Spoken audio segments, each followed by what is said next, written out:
Hello all and welcome to my channel Avantika's Astro Hill and to the series Astrology After Dark। जैसा कि आप सब जानते हैं कि एस्ट्रोलॉजी आफ्टर डार्क सीरीज़ में हम कुंडली के डार्क एस्पेक्ट्स को डिस्कस करते हैं।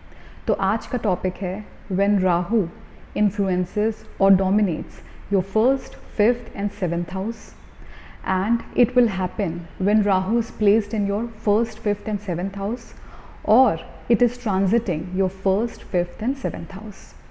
तो जब भी राहु फर्स्ट, फिफ्थ और सेवेंथ हाउस को इन्फ्लुएंस कर रहा होता है, so if you are entering any romantic association और love association, there are few very important things that you need to keep in check and you need to keep that in mind if you are entering any such association। So let's get started with it। Rahu is lust। Rahu is not love। Rahu does not represent any sacred emotion। It is in fact extreme desire, big appetite for materialistic things। It represents greed। So it is very lustful in nature। Hence, जब आपकी राहु की दशा start होती है, उस time पे अगर आपकी लाइफ में कोई आता है, तो आप ये देखना कि आप उसकी तरफ एक एक्सट्रीम पुल फील करोगे। You'll feel very attracted।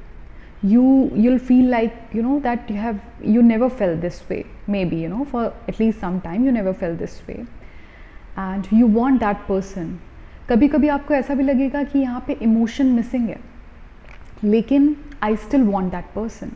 I find that person very charming, he is very alluring and हो ये भी सकता है कि जो वो पर्सन है जिसको आप डेट कर रहे हो, जिससे आप मिल रहे हो सकता है वो बहुत जेन्युइन लगे, बहुत प्रॉमिसिंग लगे, बहुत केयरिंग लगे, ऑलमोस्ट एवरीथिंग जो कि आप अपने पार्टनर में देखना चाहते हो, लेकिन आप अभी भी उसको जानते नहीं हो। और जो लोग स्टार्टिंग में बहुत प्रॉमिसिंग लगते हैं, एकदम से बहुत जेन्युइन लगते हैं, बहुत केयरिंग लगते हैं, तो यूजुअली चांसेस उसके एक दूसरी साइड पे जा सकते हैं जहाँ पे वो पर्सन वैसा ना निकले जैसा आपने उसको अज्यूम किया था। राहु हमेशा हमारे मेंटल एनवायरनमेंट को चेक कर रहा होता है, हमारे इंटेलिजेंस को, हमारी मेंटल ग्रोथ को चेक कर रहा होता है, हमारी रैशनैलिटी को चेक कर रहा होता है कि आप कितना ज़्यादा उसके ट्रैप में आ जाते हो। और यूजुअली ऐसा होता है that lots and lots of people live in a way which is very ignorant in nature. तो वो इग्नोरेंस में जी रहे होते हैं। यूजुअली वो राहु के ट्रैप में आ जाते हैं, स्पेशली ऐसी सिचुएशंस जहाँ पे you were like literally waiting for something to happen in your romantic life and somebody just walked in and he looked that promising and you are like okay, maybe I want to see my future with this person। और होता ये है कि जो वो person है वो भी आपको false promises सेल कर रहा होता है। he is actually throwing every card जो कि सही निशाने पे लग जाए। बहुत जल्दी ही फ्यूचर की बात करना, बहुत जल्दी ही प्रॉमिसेस देना, कमिटमेंट देना, उसकी बात करना, तो आपको ऐसा लगेगा कि okay it all feels amazing, but the point is that 99% of the times, let me I can't make it 100% because there is always this scope for one person ki maybe things can work out for someone, exceptions are always there, but 99% case में that thing is not going to work out।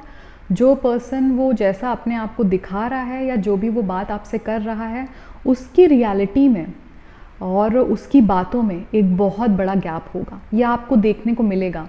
और मैं चाहती हूँ कि ये video देखने के बाद आप लोग प्लीज़ कमेंट करिएगा अगर आपकी राहु की दशा की स्टार्टिंग में आप लोगों को ऐसे एक्सपीरियंसेस हुए हैं जहाँ पे somebody walked in and he looked very promising, he looked very genuine, उन्होंने ही स्टेप आगे बढ़ाया when it comes to commitment, when it comes to like making you feel that they have a future with you, but after some time only you were able to discover that this person is nowhere close to what I thought in the beginning, he is completely different। So yeah, Rahu represents dark nature, dark aspect of something, so it represents shady character, it represents something which is like a mystery, it needs to be discovered, it needs to be known, but it is actually not easy to read because Rahu is not that planet जिसको आप बहुत जल्दी process कर पाओ. आप in fact जब राहु की दशा स्टार्ट होती है आप उसकी एनर्जी को भी प्रोसेस नहीं कर पाते. You know, we all start feeling lost in a way that what is happening to me, why I'm feeling so, you know, I'm not able to focus and what not. तो राहु की energy को read करना is not easy because Rahu is that planet जो कि हमेशा behind the curtain ही काम करेगा. वो कभी भी अपने आप अपने कार्ड्स ओपन नहीं करेगा, वो कभी भी अपने इंटेंशंस नहीं पता लगने देगा. और इसी वजह से जब आपकी राहु की दशा स्टार्ट होती है और अगर उसी टाइम पे आपकी लाइफ में कोई आता है जो कि पर्सनल लेवल पे आपसे जुड़ रहा है तो इसका मतलब वो राहुइश एलिमेंट से ड्रिवन है. He is carrying that Rahuish element. What is Rahuish element? Someone who is not clear with his intentions, someone जो कि बातों को वैसा नहीं रखेगा आपके सामने जो उसके मन में चल रहा है. वो इनफैक्ट आपको बहुत डिफरेंट पिक्चर दिखाएगा और ये अब आपके ऊपर है, ये आपके ग्रोथ के ऊपर है, इंटेलेक्ट के ऊपर है और इन विजडम के ऊपर है कि आप उसको कितना पहचान पाते हो. अगर आप बहुत जल्दी quickly you take things ahead with him, it means that you have chosen that spot of complexity, negativity and negative consequences for sure. I mean there is no doubt about it. बहुत कम ही लोग होंगे जो शायद after this video comment करेंगे कि नहीं, मेरा तो जब राहु की दशा स्टार्ट हुई थी तो मुझे कोई बहुत ही प्रॉमिसिंग मिला. And I am actually talking about the commencement of Rahu's period. I am not talking about, क्योंकि अगर किसी की राहु की दशा चल रही है उसमें शादी भी हो रही है लोगों की. I am not talking about the middle period और the ending phase of Rahu. I am actually talking about the starting period of Rahu, चाहे वो प्रत्यंतर दशा हो, अंतरदशा हो या फिर महादशा हो. अगर उसी टाइम पे उसके स्टार्ट होते ही कोई आ रहा है इसका मतलब कुछ डाउट आपको बना के रखना चाहिए और उसको बहुत ज़्यादा ट्रस्ट नहीं करना चाहिए. See, if you are finding his company good, go ahead and have a good time. I will not say that close yourself down. Maybe sometimes it happens that people just walk in. हो सकता है उसमें कोई सही में एक अच्छा बंदा हो, लेकिन don't be too much, blind नहीं हो जाना है और उसके इन्फ्लुएंस में नहीं आ जाना है. If you are having a good time with him or her, whatever, so go ahead and have that time, but you try to be more on that side of having experience with him. Don't be ruled by his influence. If you choose to be ruled by his influence, then things can become dangerous for you. So Rahu के time पे अगर आपको कोई रिश्ता है जो बहुत promising लग रहा है, जेन्युइन लग रहा है, so try to dig a little more and have a proper view of that situation before you enter any commitment, because if you sign a commitment then there is a very high probability that that person is not going to fulfill that commitment, but he will make you feel that he is someone who is very committed, who will not break his promises.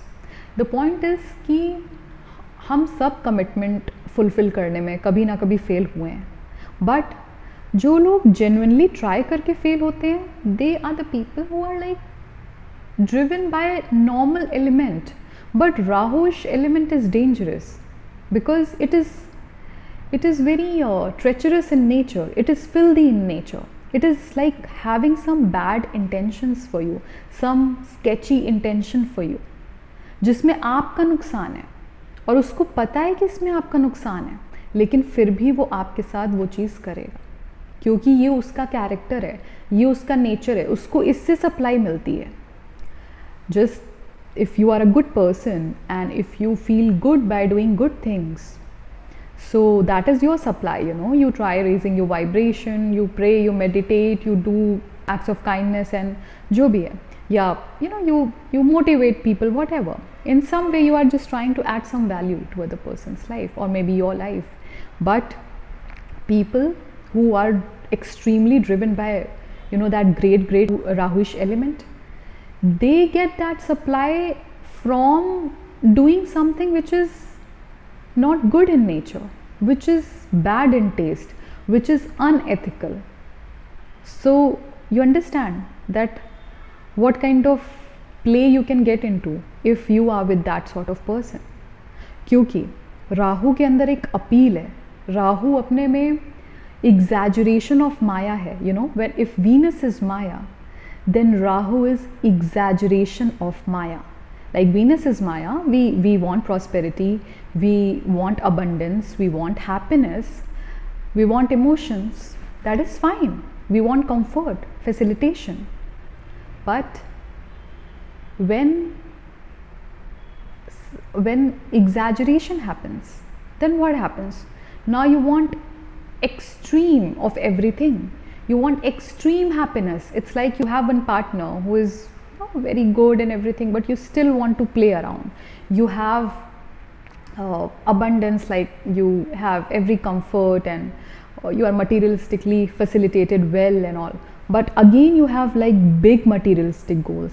That is Rahu. So Rahu is very appealing in nature. Rahu's element is very appealing in nature, because these are the kind of people who work on themselves. They want to make sure that everyone likes them. So there is a greater chance that you will end up liking them. In fact, you can end up liking them a lot more than the genuine people.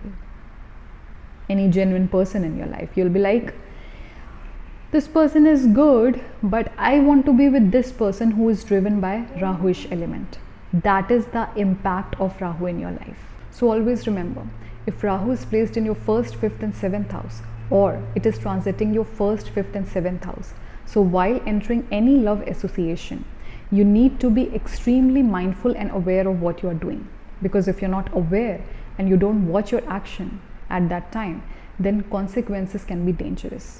और होता ये है कि अगर हमको कोई भी loss financial front में या प्रोफेशनल फ्रंट में होता है, तो उसको रिकवर करना फिर भी ईजी है, क्योंकि वहाँ पे हमारे इमोशंस नहीं इन्वॉल्व हैं.